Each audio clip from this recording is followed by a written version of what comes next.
Hi everyone, here we've got Xiaomi Mi 11i and let me share with you how to allow unknown sources on this device. So firstly, let's enter the settings, and here we have to scroll down and tap on privacy protection. Now let's enter special permissions, and here we have to find the option which is called install unknown apps. And as you can see here, we've got the full list of apps which are allowed or not allowed to install something. And in order to change it, in order to, for example, allow Chrome to install some content, the Chrome is allowed. So in order to allow, for example, Google Drive, all you have to do is simply tap on it and tap on the switcher.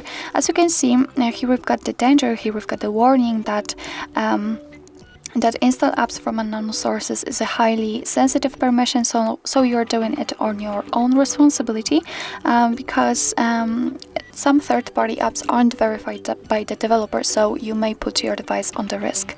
So if you're ready, just tap on OK.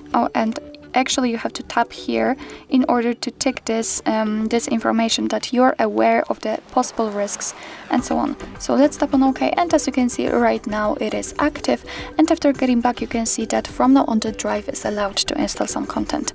Obviously it will work with all other apps which are listed right here, and if you would like to turn off the permission, you can do it, of course, if you want to. Where is it? Here it is. So let's tap on drive and tap on this switcher again, and after getting back you can see that the drive is not allowed to install anything. So actually this is it. This is how to allow unknown sources in your Xiaomi Mi 11i. Thank you so much for watching. I hope that this video was helpful, and if it was, please hit the subscribe button and leave the thumbs up.